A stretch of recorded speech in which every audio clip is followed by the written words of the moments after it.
The purpose that this conference happens is very, very important, that we know as a sector where we are going and that we put together enabling policies that are going to lead them. But it's not just about the policies themselves, but it's also to establish a network.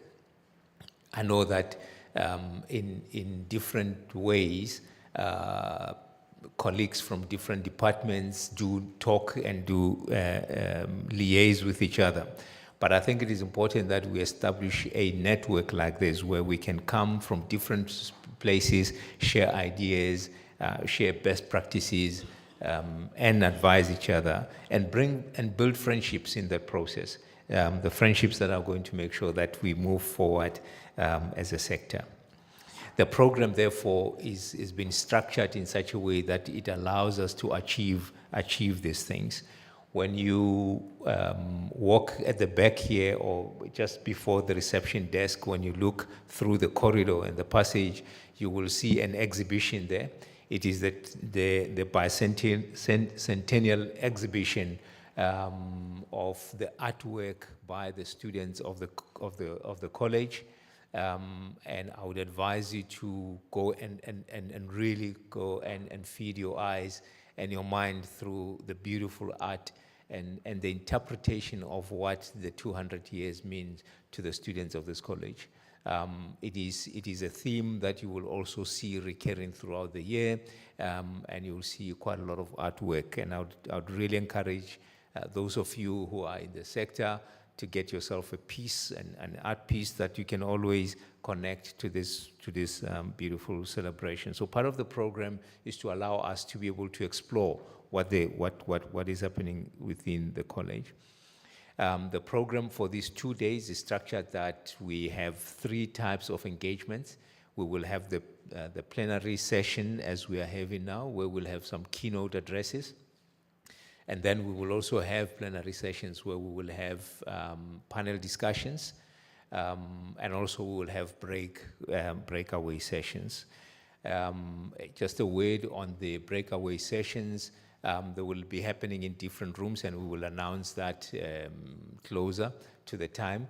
But outside, there are registration forms that we're asking you to complete, so that you can be allocated. So we've allocated 50 spaces in each of those in each of those breakaway sessions. So make sure that if there's a particular commission or breakaway session that you are interested in, make sure that your name is in there as early as possible, so that you do not find that session is full.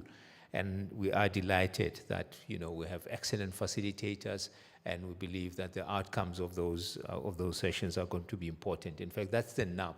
In those breakaway sessions, that's where the real work of policy development will be happening, as we will be working as teams in those sessions. So I believe that we are in for a wonderful treat in these 2 days. If you're involved in the sector, you will have every reason to enjoy and celebrate, what is happening. At this point in time, we're going to open the conference, and we are really honored to have a participation of the host province to this conference. The Eastern Cape Province, Mr. Kwabe is the DDG in the Premier's office, and he's with us today.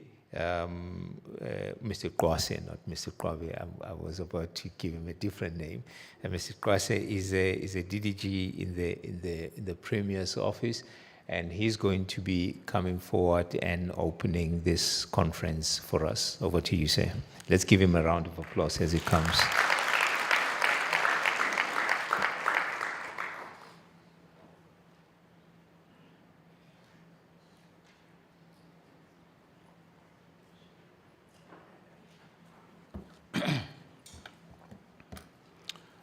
Program Director, the Acting Principal, the staff of the Lovedale TVET colleges, as well as the management and representatives from other colleges, not only from within the Eastern Cape, but also beyond. I was told that there are also other TVET colleges from other parts of the country that are attending this important session. The senior management from TVET, our social partners, I saw students as well as labor representatives being part of this important session. The private sector representatives, distinguished guests, ladies and gentlemen, good morning.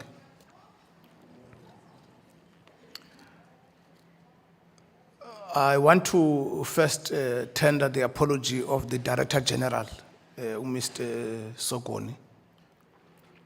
You'll recall that last week on Friday, we had State of the Province address by the Premier. So today and tomorrow is the debate of that State of the Province address. So I was also supposed to be attending that debate at the legislature. So the DG is attending that session. That's why he is not here. So he has asked me to represent him in this session. When I read the letter, the invite, and what is expected from the DG, it was some kind of a combo for those who have been using KFC.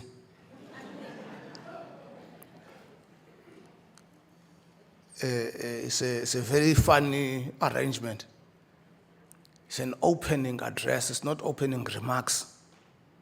So I didn't know to open a conference, but you also expected to delve on the side of an address. It's just like being asked to make a message of support, and you decide to do a keynote message. And there's no such a thing as a keynote message. A message is a message, short and to the point. But because I've been part, at least, of this sector, and I've been working with this sector, both as a former MEC for education when the TVET colleges, in fact, they were not TVET colleges at the time, they were FET colleges. They were still with us as a province. And then 2010, 2011, then shifted to Department of Higher Education. And I must say we're starting to shape up. I'm not sure 12 years after they went to TVET Nindawo Ninguku. But I'll talk to some of the elements that we have observed as the provincial government, as we are interacting with the private sector. What are the concerns of the private sector? We are meeting here at the beginning of the fourth decade of freedom, and after we have celebrated an uninterrupted 30 years of freedom and democracy. Njema kwezinye countries kuvuka civil war nje. Thina South Africa khange sibe nayo lodwa. We enjoyed our freedom and democracy uninterrupted for the past 30 years. And by so saying, I'm not saying there were no challenges that we were confronted with. But there were a lot of successes also that we achieved in that period. About 2 weeks ago, we also listened to the president delivering his State of the Nation address, outlining policies, choices, and priorities of the 7th administration. Ndiyaqonda ukuba ke lo abet uyafuna ndimfake le adult basic education. From 2019 to 2024, we're in the 6th administration, which means in the 6th electoral term. So now we are in the 7th electoral term, and we call it 7th administration. As we get in each chunk of 5 years, it's an administration that follows another administration that was there before. So we're now getting into the 7th administration. So the president outlined very clearly 3 priorities that we'll be focusing on as a country. And the provinces are also expected to align with those priorities. This time around, we have reduced our priorities, I think, from 7 to 3 priorities only. Because we tend to spread our focus thinly over a number of priorities, and we achieve very little out of those. We sprinkle also the little money that we have over a number of things, and we achieve nothing at the end. So, the government of national unity decided to reduce those and focus on 3 things that we need to grapple with in the next 5 years. 1, inclusive growth and job creation. Because we have this challenge of unemployment, poverty, and inequality in the country. Secondly, the second priority is reducing poverty and tackling the cost of living as a second priority. The third priority is building a capable, ethical, developmental state. The former Vice Chancellor of was it Johannesburg or Wits? I think Johannesburg, Professor Mahwala, wrote a book on the leadership in the 21st century, titled Leadership in the 21st Century. In that book, he calls upon the South African leadership as well as the African leadership to draw lessons from countries like China, which has put this issue of meritocracy at the center of the way they are doing things and they are managing the state.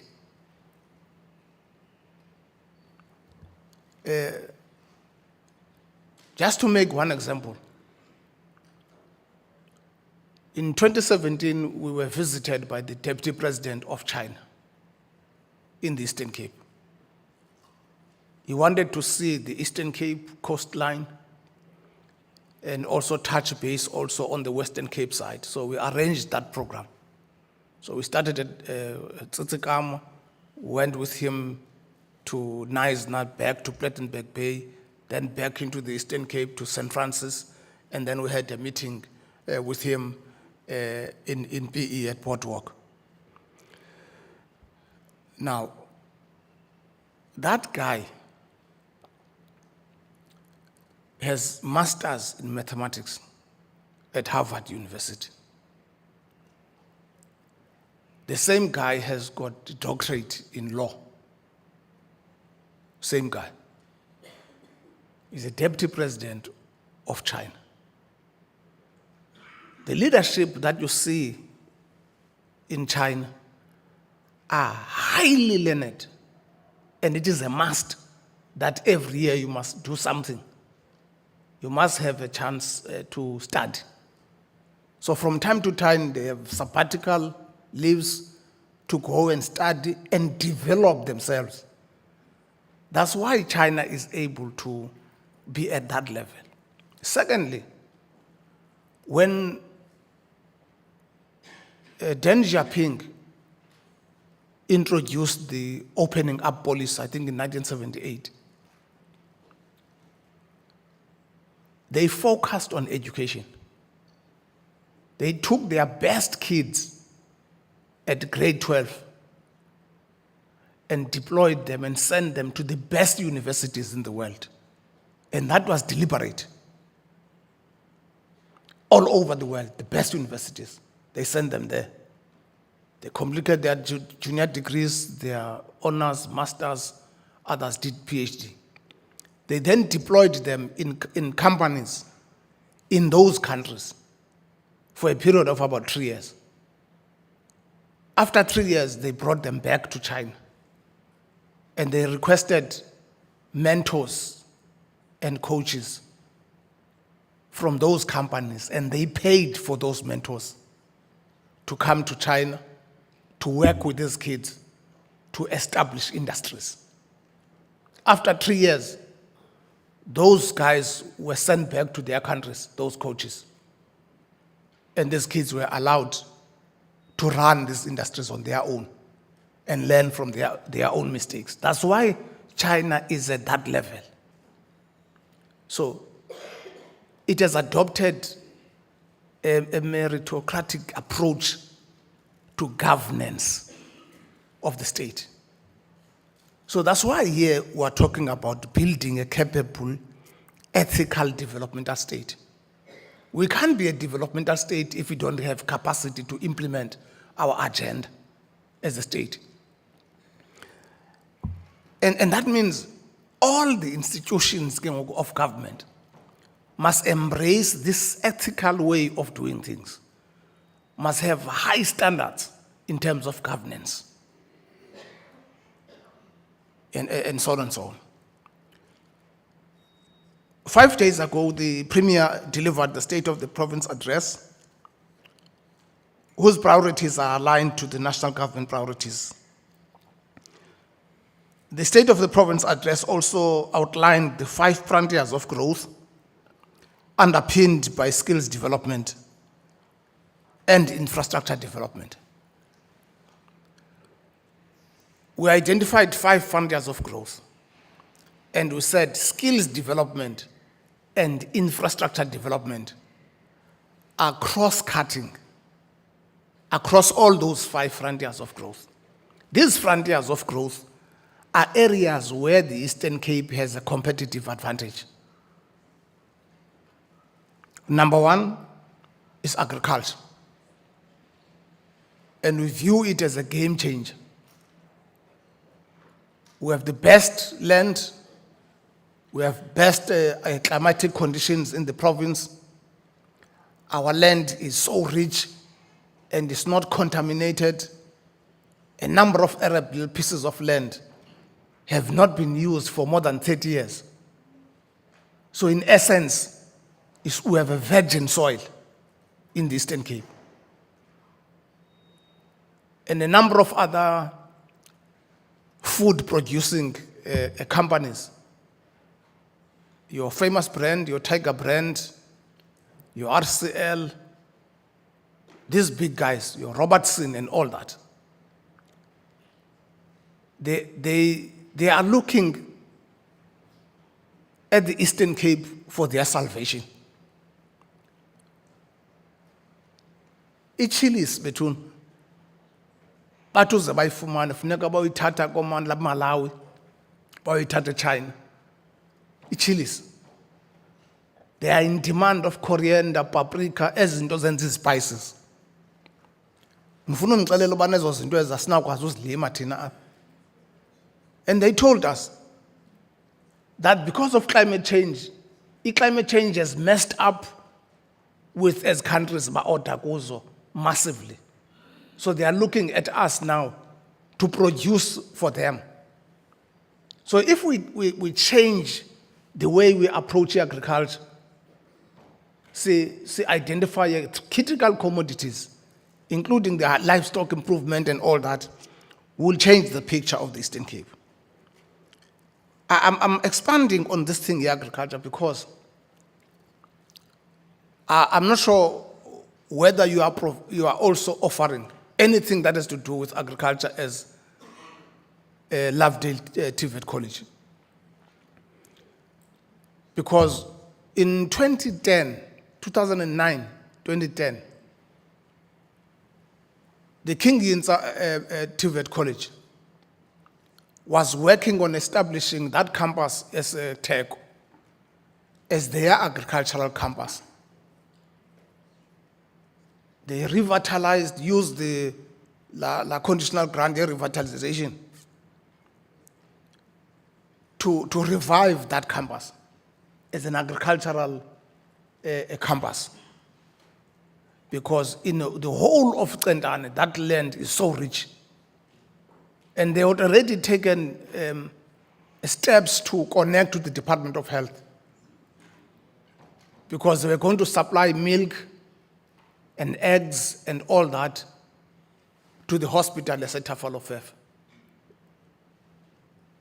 as a market yam, yoqala, before they move to uXentane and move to Butterworth and other parts of the province for produce yam. So there was that idea as far back. I'm not sure how far they are with respect to that. So the reason why I'm raising this thing is because as you review your policies and your offerings, you also need to look at where is the province going? Where are we strong as a province? And then where do we fit in as a TVET college in supporting those initiatives of the province? The second frontier of growth is oceans economy. In 2019, we developed the master plan to unleash the potential of the oceans economy in the province. We have 800-kilometer coastline. We have so much potential. But what happens is that the shipping industry or fishing industry, they fish in the Eastern Cape, they process in Cape Town. Fish in the Eastern Cape, process in Durban. There's no processing that is taking place here in the Eastern Cape, but they get their fish from the Eastern Cape coastline. We allocated licenses to 73 cooperatives along the coastline of the Eastern Cape, from Kokama up to Bizana. But they're struggling with the equipment and all that.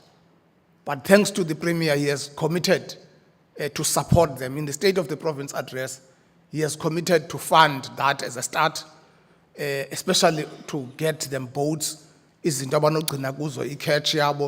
also build small harbors for them to be able to launch their boats by Baoloba and all that. So there are a lot of opportunities in the space of the oceans economy.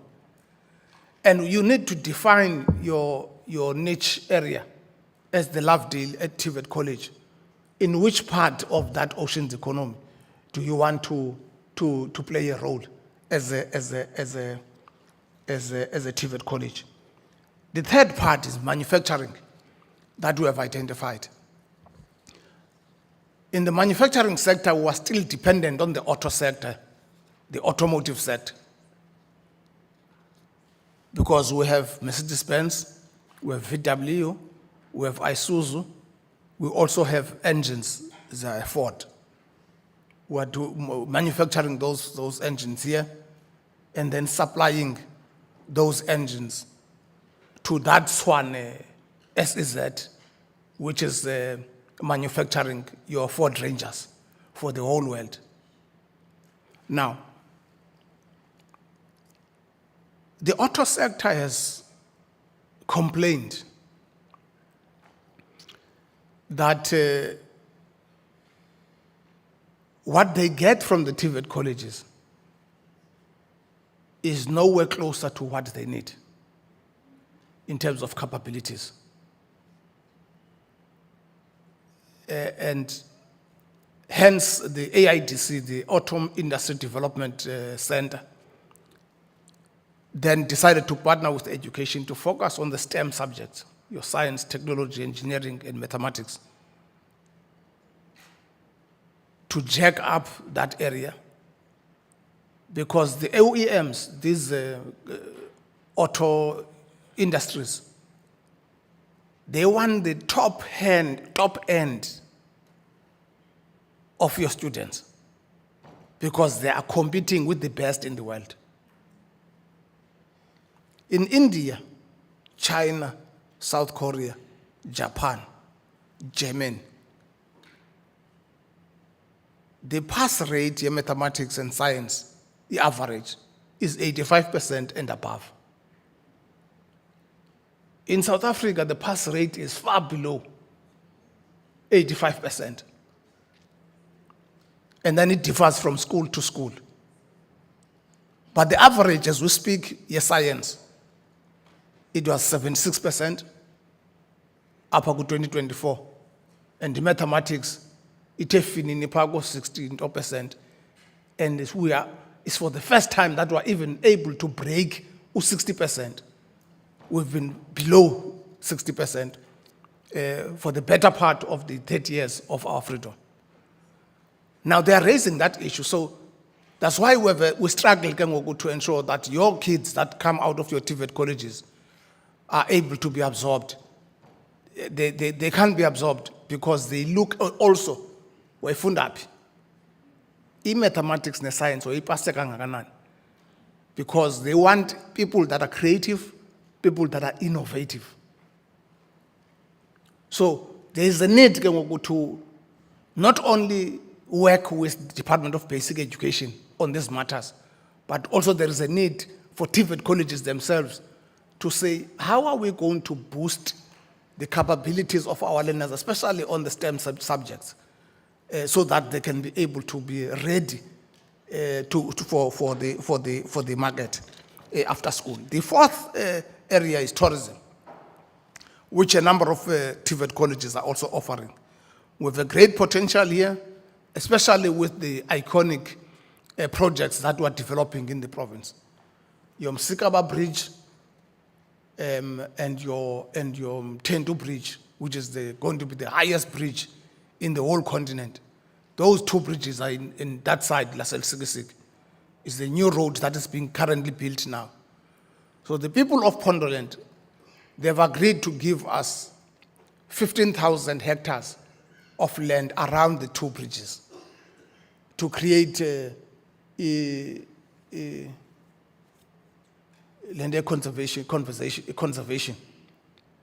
Land has parks.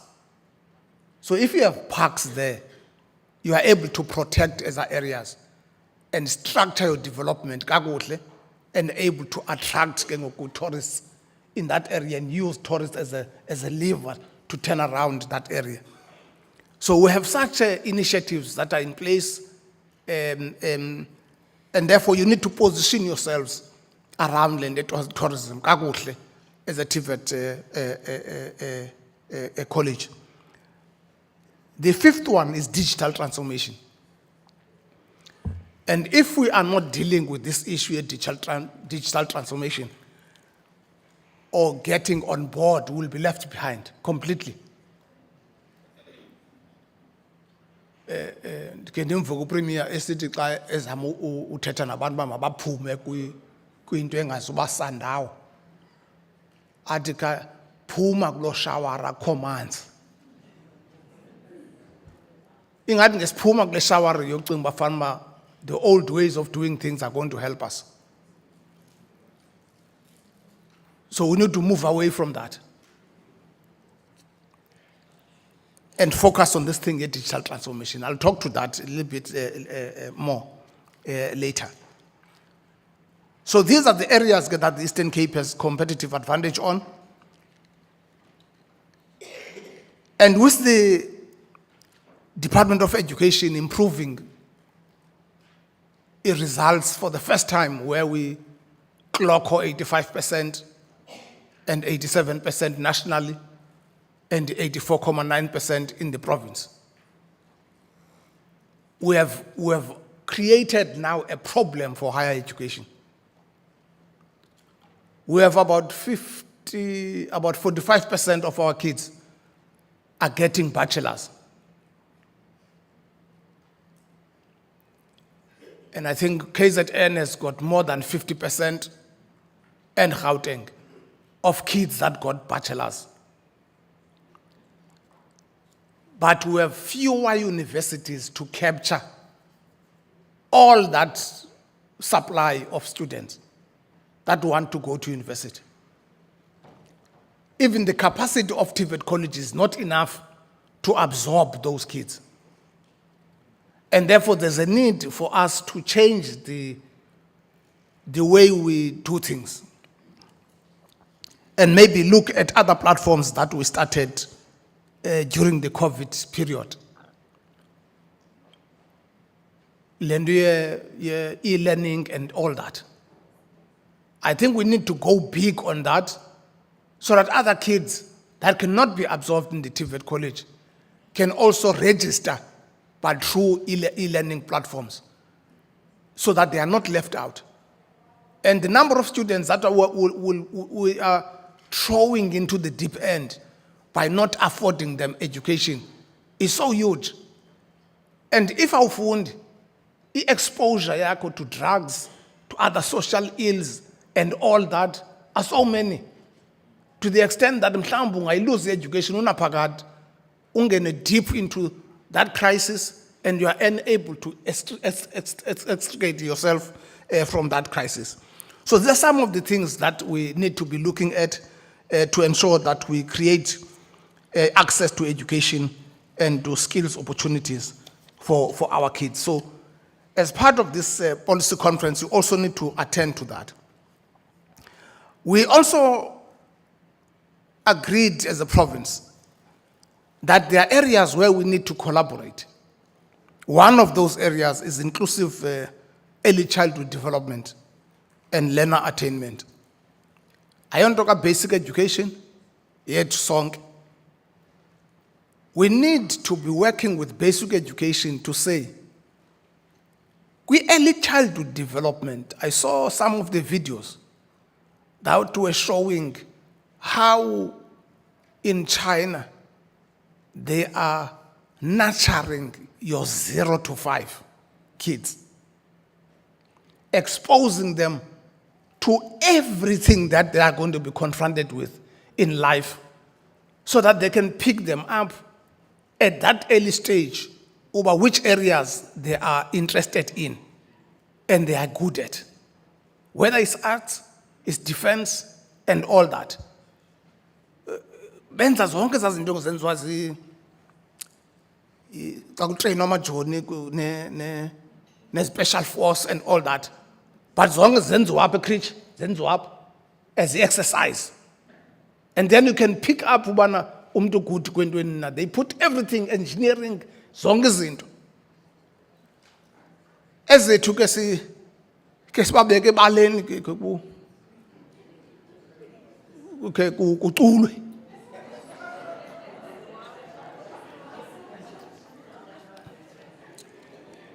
Kuqhwatywa izandla, andithi masingazipreserve iculture yethu and all that. But these are the things that, from your experience of the current moment in the TVET sector, what is it that can be done at an early age from 0 to 5? Fortunately, the Department of Basic Education has developed what is called Thrive by 5 Index, which will guide us on what is it that we need to do for 0 to 5 years, so that when they get to school at age 6, they are thriving. They must thrive in all respects. They must be healthy. They must not be stunted. Their cognitive skills must have been developed. Their language development, their motor skills, and all that. They have listed all those things in that Thrive by 5. You can Google it. You'll get a very beautiful, and it shows where we are as a country and where each province is in terms of those 5 domains that are listed there. That should be used as our planning tool on what is it that we need to do in the space of early childhood development. There's youth development, skills development and training for the economy. That's another area that we have identified as an integration area where we need to be working together as various departments, entities, TVET colleges, universities, to address this matter. What we are training this side is not aligned to what the industry needs this side. There's misalignment. As a result, all our kids that are graduating are unemployable, cannot be employed anywhere because of that misalignment. So we need to close the gap between ourselves as the institutions of higher learning and the industry. We need to sit down, but in the future we're moving in this direction. For example, we are moving in the direction of EVs now. So the strategy of the auto sector is that by 2035, we must do away with gasoline-driven vehicles.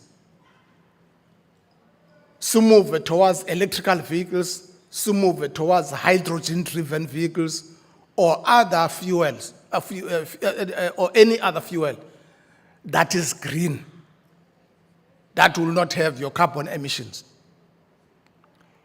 So, we have installed your charging stations in the province already. So if you move in the province, you don't move more than 300 kilometers without getting a charging station to charge your electric vehicle. Are we starting to train our kids on electric vehicles, on those lithium batteries, how to deal with that? Are we training our kids on the renewable energy, the installation of solar panels, the repairs and all that in terms of those solar geysers and all that? Is that part of our agenda so that we are aligned to the demands of the economy? So that's what we mean by youth development, skills development, and training for the economy. On infrastructure, human settlements, and broadband is another third integration area because we are big on this space as a province. But what is it that we are doing to ensure that those that are doing engineering, we can partner with the necessary departments, Department of Human Settlements, Department of Public Works, Department of Transport, so that as they contract with the various contractors, we can place our kids there to learn so that others can also be absorbed. We have seen a number of them being absorbed after doing their internships in those companies. So that's another area. And then it's the inclusive economic growth. That's another area where you can fit in, as well as the transformation, governance, and municipal support. So we therefore need to shape how do we fit ourselves as the TVET colleges into these policies of government that government wants to drive. What will be our contribution? Because you must be relevant to the environment. Otherwise, as TVET colleges will be irrelevant if they are not going to be responding to the challenges that society is faced with. So I think this conference is meant to assist us to achieve that. We have set clear targets for ourselves for 2030. We said we want to ensure that we improve life expectancy. Could you go to a human development index? We are not doing right as a province. Human development index is about your health status as well as your education status. That contributes to that human development index. In the Eastern Cape, we are currently at 61 years average amadoda. Amadoda aphila on average 61 years. Omama, they live up to 67. That's the latest now.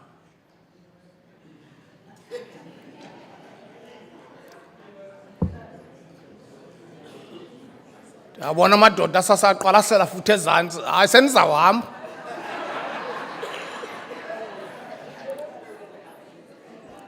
So we have seen some improvements in the past 10 years, from 2019. Because we were at 57 amadoda in 2019. In 2019, we were at 57 years average life expectancy. Omama were at 61. Omama ke basoloko the reason why that is the case, in the province we have 21,000 people that are in jail. Our prisons can only accommodate 13,000, but we have 21,000. Of that 21,000, about 20,400 are men, and only about 600 are women that are in jail. No, these are facts. These are facts. They were presented to us by the commissioner, who is the head of correctional services in the province, only in December. Sithi abantu aba-involved kwi-violence kakhulu. Sithi abasela utywala ingathi uyabuya uYesu ngomso.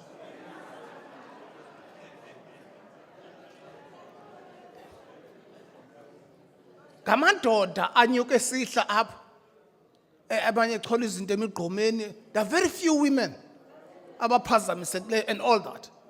So we have set ourselves a target of 70 years as our life expectancy in 2030. 2, we have set ourselves another target of 20% of the people that must have a post-secondary education. Currently, we only have 10% of the people in the Eastern Cape that have got post-secondary education. 10%. So we have set a target that this by 2030, in the next 5 years, we need to ensure that more people graduate and have access to higher education qualifications. At least maybe 20%, and then we'll push it up as we move on. We want to reduce our unemployment rate from the current 37% to 10% in 2030. We also want to reduce unemployment from 49, the youth unemployment, because it's different. When you break down the unemployment, broadly, you find that the youth unemployment is higher, it's at 49. And we want to reduce to 6, because we don't want to have a crisis of young people that are idle, because you will see what is currently happening now. They are involved in all sorts of things that are happening. In terms of economic growth, we want to see us at 5% by 2030. We are currently at 2.1%, which is not enough to create jobs. The Premier has asked that to push that at least to 3%, but in terms of the target over the next 5 years, we are setting our eyes on 5%, and we need to do everything in our power, including pushing up the skilling, especially in our institutions of higher learning and the TVET sector in particular, to contribute towards this growth. When we, on the 18th to 21st of February, we hosted the Minister of Department of Employment and Labor hosted the G20 Employment Working Group in Port Elizabeth. Because this year we are hosting this G20. So we're having 52 meetings. So they're spread all over provinces. In the province, we're going to have 4. And one of them is the employment one, employment working group. So it said to look at the challenge that was identified in 2015 by the G20, to say there are a number of kids that are going to be left out that would be at the risk of being permanently left behind in the labor market. And that number is so huge. And it must be reduced by 15% from 2015 to 2025. So the assessment is that by 2022 report, which was looking at that goal, it discovered that out of 19 countries, 12 countries at least are likely to meet that goal. But in South Africa, Korea, Indonesia, Brazil are way behind. We are not going to be able to meet that goal. Because when they look at those that are not in education, not in employment, not in training, the level at which we are now is below the level at which we were in 2014. In actual fact, those not in education, not in employment, not in training, has gone up. So we need to find a way of ensuring that those that are not in employment, abayeke phambi kwexesha, a primary school, they don't even have a primary qualification. Abanye, they don't have a secondary qualification. That need is that cohort of people. Abana skills, abana ntoni. We need to find a way. How are you going to be responding to that as a TVET college sector to reduce that or ensure that those people are not left behind in the labor market? The issue of the mismatch is another issue I raised earlier on, and there are a number of proposals that are being made. I think Nelson Mandela University made very beautiful proposals in that G20 session in PE on how we can respond to this. But one of the issues is this issue of promoting STEM education, your artificial intelligence and digital literacy that is aligned to the interest of the industry. I've spoken to the issue of employability, and that would require that the issue of the 4IR, your artificial intelligence, we need to move very, very swift in that space. Now, higher education must also reposition itself in relation to the skills of the future, your 21st century skills. Basic education has already developed competency frameworks to say, umntana xa iphuma eprimary, kufuneka aphume neziphi ii-competencies. Andithi mna epasile nje. Kufuneka epasile ene-competencies that will make that kid to be able to thrive at secondary education. Xa iphuma ku-grade 12, a grade 12 learner epasileyo must have this list of competencies. But the challenge in higher education has not moved in step with this competency framework, so that sithi umntana ophuma TVET college kufuneka eneziphi competencies such that laa mntana is able to thrive beyond that TVET college education. We are talking about learning skills, which is critical thinking and problem solving, communication, collaboration, creative thinking. We are talking about literacy skills, which is information, media, technology. We are talking about life skills, which is flexibility, leadership, initiative, productivity, and social skills. So they are categorized into about 3, which is your literacy skills, your life skills, as well as the learning skills.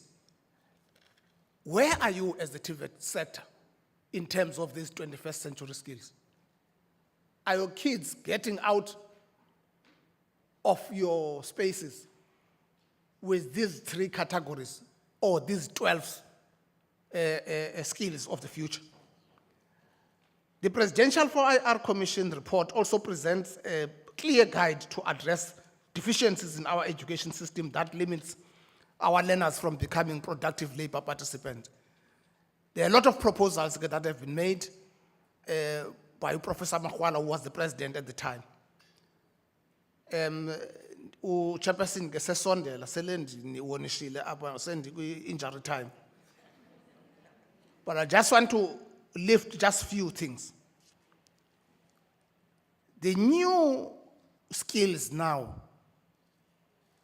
which sometimes they talk about the future of work. The future of work is changing. So the new jobs that are informed by the new technologies. So one of them is your e-commerce and social media specialist. Your data analyst, your data scientist, your software developers, application developers, artificial intelligence and machine learning, your big data, your information security analyst, your blockchain scientists, your biotechnologists, your robotic engineers, and your human-machine interaction designers, etc.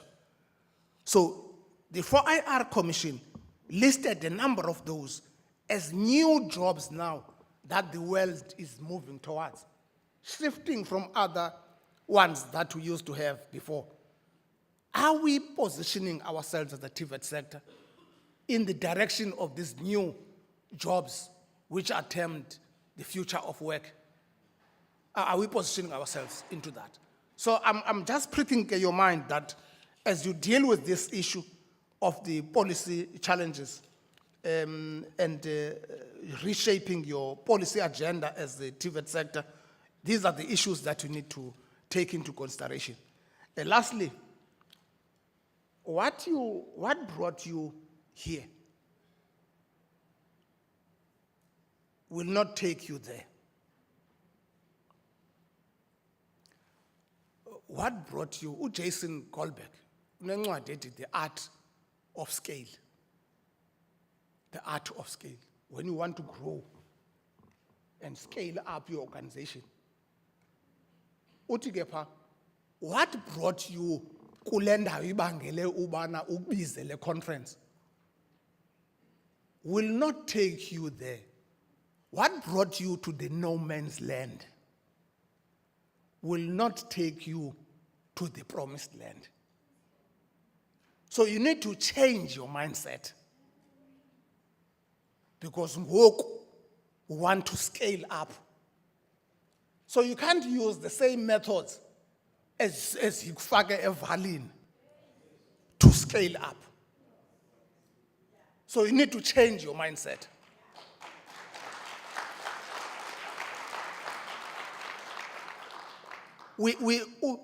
He goes further to say, if you are going to deal with issues of policy, redirection, or policy change, or a strategy, the purpose of the strategy is to answer one question. How are we going to be number one in our game? So in this meeting, we need to be saying, how is the Lovedale College and other TVET colleges going to be number one in their game? How are we going to position ourselves and be seen as number one? How are we going to be number one in the customer's mind?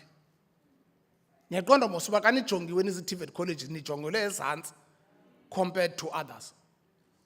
How do you make yourselves to be number one in the minds of the ordinary people that tend to look at you down?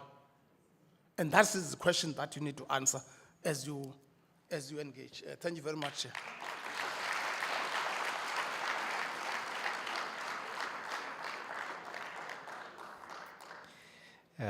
Thank you very much, Dr. Krosi, for a very stimulating challenge. You've made my life a little bit difficult as the program director, but I think the insights that we have gleaned from your presentation are going to be very useful in this deliberation. I think you were quite on point in pointing out where the priorities are and some of those areas of the misalignment. So we've got food for thought in the sessions that we are going to be engaging with, and thank you very much for that.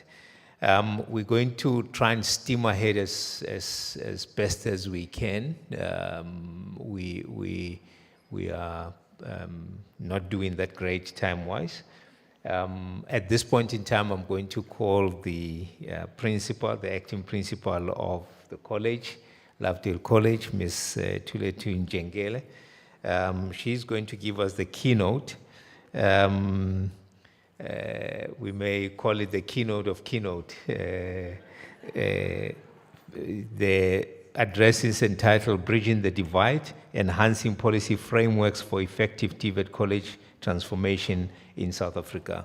Let's give a round of applause. Thank you.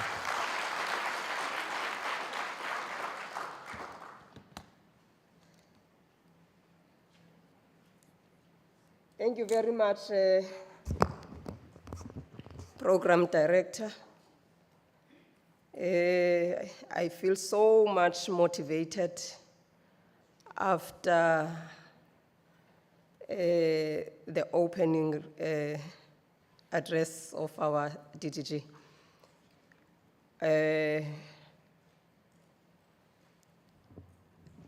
To the Program Director, the members of the Department of Higher Education and Training that are here, specifically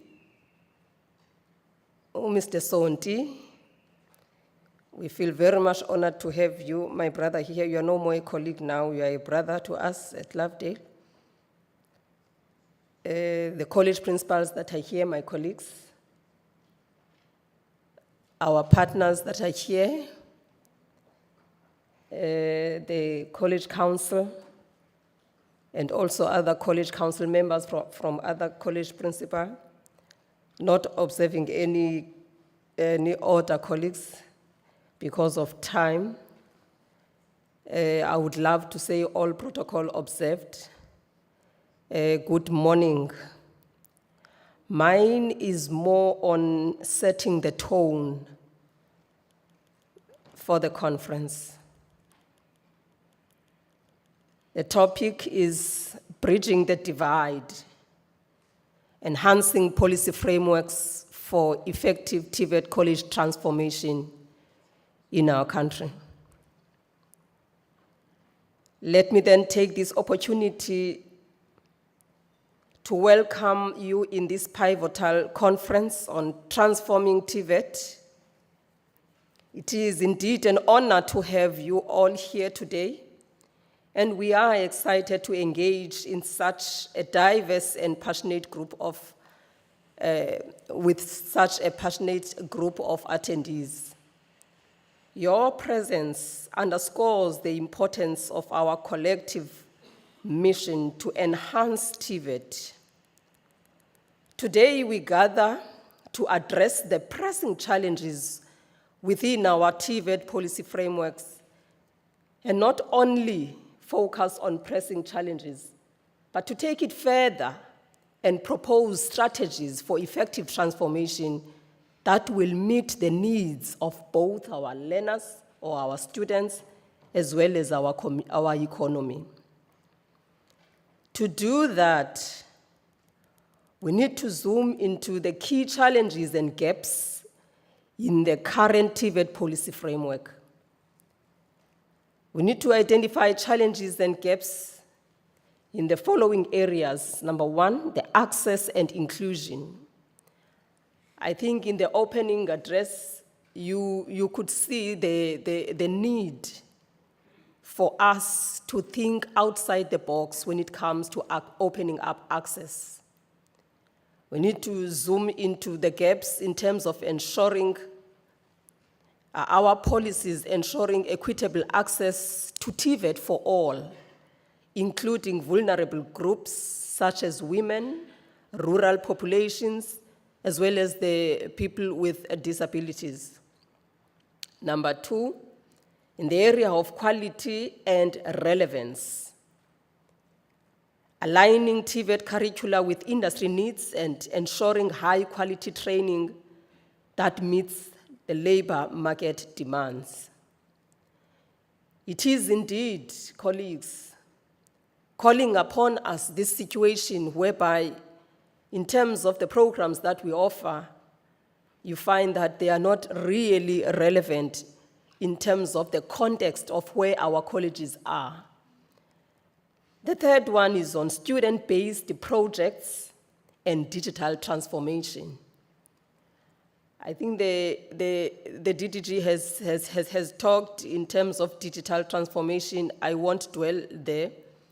We will tackle this one as we go along. So we need to zoom into promoting student-based projects to ensure that the students acquire real-life experiences and develop entrepreneurial skills in the process. I would want to quote that it is indeed true that what has brought us here, really, it will not take us to where we want to be as a sector. I think that statement, it's what we need to take and go along as we debate in this conference. The last one is on policy implementation, bridging the gap between the policy formulation and implementation and policy implementation, the gap between policy formulation and policy implementation, so that we are able to achieve desired outcomes. Definitely, as we are zooming into those policy gaps, we need also to reflect back and check, are there any best practices and successful models from other countries that we can learn from? Number one, I would just note that Germany's dual system, which integrates academic learning with hands-on apprenticeships, resulting in high employment rates among graduates. The second one of the working system is that of the Singapore Skills Future Initiative. That initiative promotes lifelong learning and continuous skills development, ensuring that the workforce remains adaptable and is ready to face the future. The third one that we can learn from is the Australia's employer-led training, which involves a strong collaboration between training providers as well as employers, ensuring that training is aligned with industry needs. So those are the three that I've just highlighted, models that we can learn from which we can be able to benchmark and take forward. We're also proposing strategies for enhancing TVET policies and frameworks. To enhance our TVET policies and frameworks, we are proposing the following strategies. Number one, strengthening industry partnerships. Without that one, I don't see us moving forward, colleagues, in terms of pushing the TVET mandate. And that must be very, very loud in terms of our policy framework, where we foster collaborations between TVET institutions and industry to ensure curricula are aligned with market needs and provide students with real-world experience. The second one is on promoting inclusivity, where we develop targeted initiatives to ensure equitable access to TVET for all, including the marginalized groups. The third one is enhancing quality assurance, where we look at how we implement a robust quality assurance mechanisms to maintain high quality standards in TVET education. I really want us here to focus on issues of monitoring and evaluation, that is our M&E, alignment of the GNU priorities with our policies, as well as making sure that we integrate our maturity model so that whatever that we are doing is able to give us a policy framework that is assisting us to take our colleges and our sector forward. The fourth one is supporting lifelong learning, where we encourage continuous skills development through initiatives like your micro-credentials, meaning that your part qualifications through the QCTO programs, as well as your digital learning platforms. I can't emphasize more in terms of us exploring the digital space in our TVET sector. The fifth one and the last one, colleagues, is promoting community integration, where we position our TVET colleges as integral part of our communities. I want to challenge all of us in this conference that let us look at how we can utilize the student alumni. We integrate that in terms of our policy directives so that this promotion of community integration is more relevant. That is through your student alumni, your student-based community projects, student leadership, through sport, art and culture, so that in terms of the communities that we are serving, there is an integration there. The sixth one and the last one is on improving policy implementation, where we establish clear guidelines and accountability to ensure effective implementation of TVET policies. Therefore, out of all these, in this conference, we will drive this through the conference agenda with the clearly defined key themes.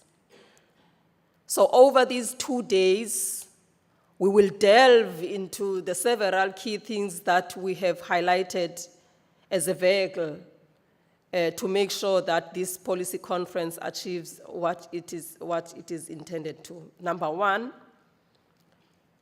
terms of those themes, the first one is identifying policy gaps in the TVET sector, where we are focusing on identifying and understanding the gaps and obstacles that we face as colleges and as a sector at large.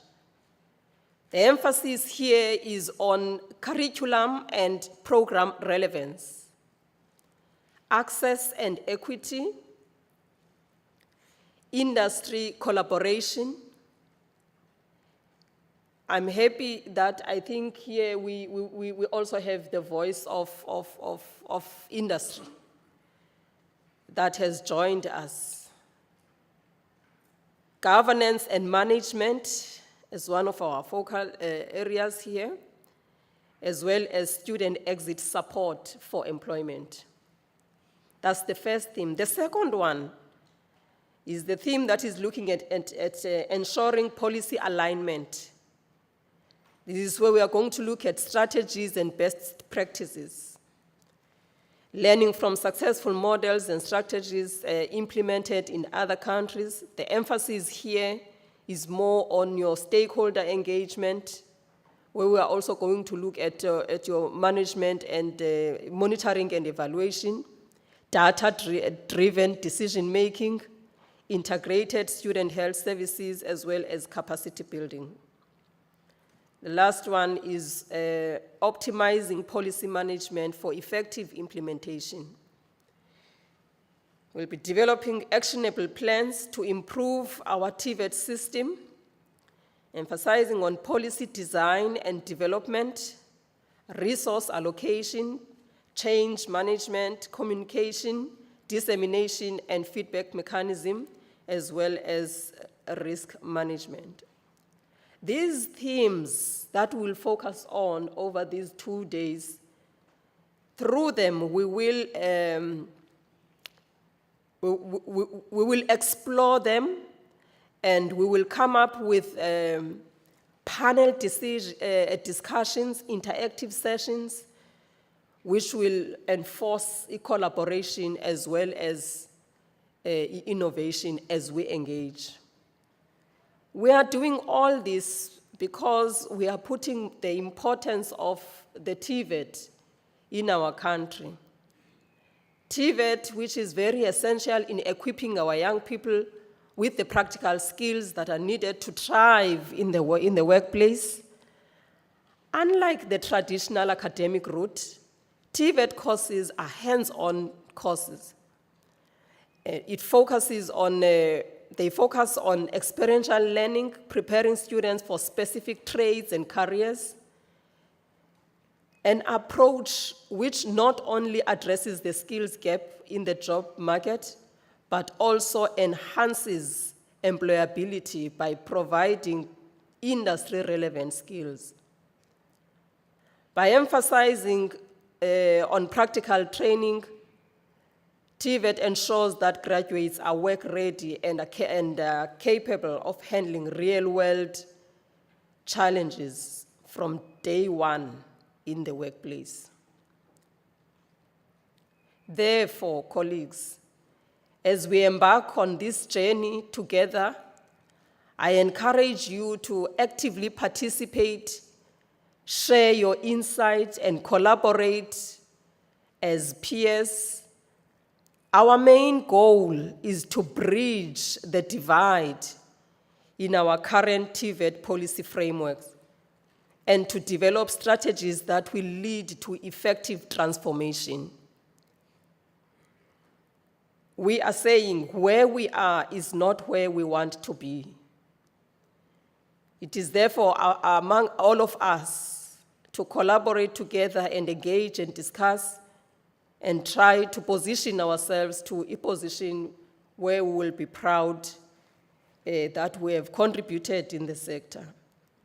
Let us set high expectations, therefore, for ourselves and work diligently to achieve them. By addressing all these challenges and all these gaps and adopting strategies that we will propose in the conference, we can transform our TVET system to better meet the needs of our students and our economy. Let us therefore work together to bridge the divide and create a better future for all. I thank you.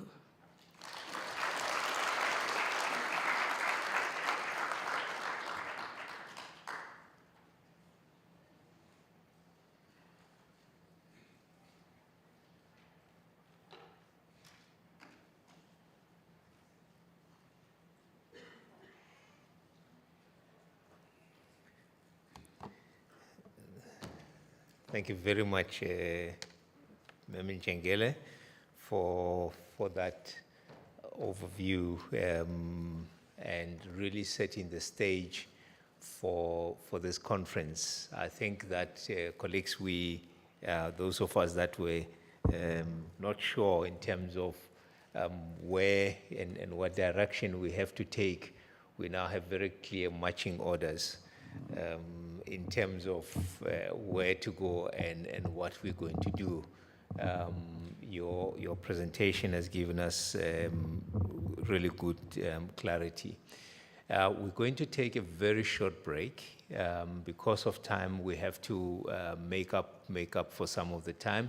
But I am confident that by the end of today, we will have caught up and we'll be doing very well time-wise. So we're going to, with your cooperation, of course. If I do not get your cooperation, we might still run into problems. But if we take a brief stretch break, because we are not also far from lunch, so if we just take a brief stretch break to stretch our legs, and it will allow us to get the panel on stage, and then we can continue with the program.